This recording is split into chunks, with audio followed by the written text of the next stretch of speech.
My name is Matt Webster. I'm the director of the Granger Department of Historic Architectural Resources for the Colonial Williamsburg Foundation. And we're up on top of the Jamestown church tower right now. We started this project in early July of 2013.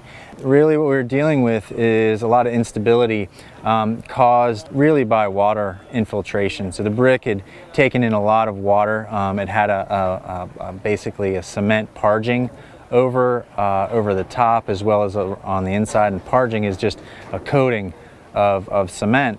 And so what that did is it trapped the water inside the wall. That approach to repairing historic walls was very, very common, from the 1920s really up until the 1980s. And we know now today that it doesn't allow the walls to breathe, and what it does, it rots out the mortar, it crushes the brick. So we had a lot of damage underneath that cement.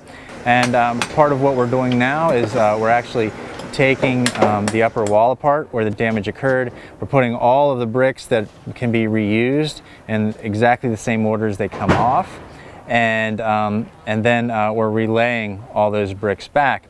The bricks we need to replace, we're actually using bricks from Colonial Williamsburg's brickyard, as well as mortar that's being made at Colonial Williamsburg as well. We burn oyster shell, same way that they did when they built the church tower originally, and make the proper mix.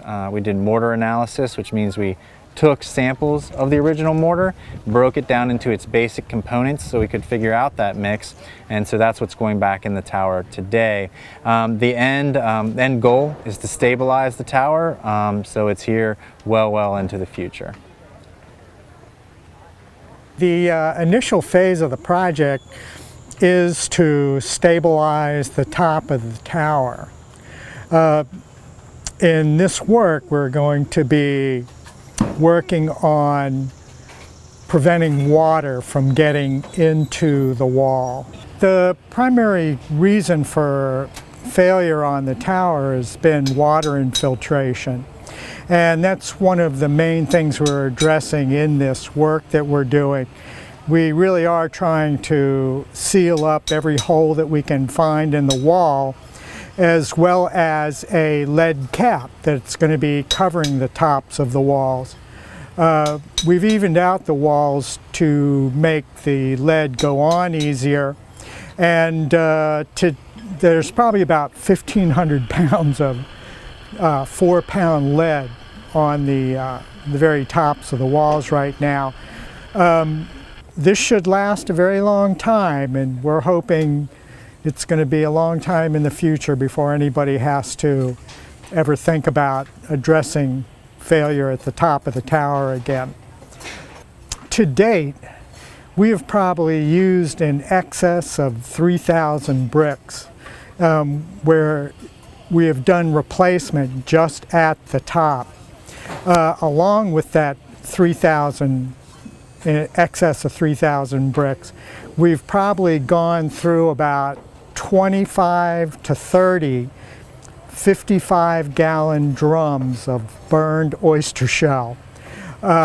In final quantities, you could probably double that 30 55-gallon drums of burned shell into mortar. So we're looking at quite a bit of materials just in the top of the tower.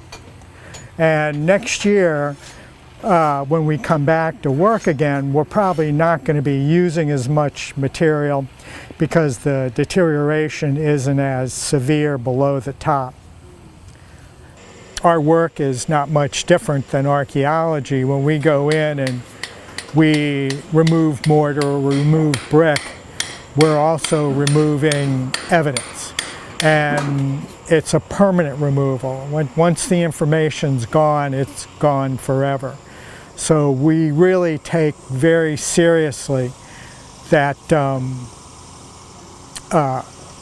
we want to find everything. We want to make sure we don't overlook anything.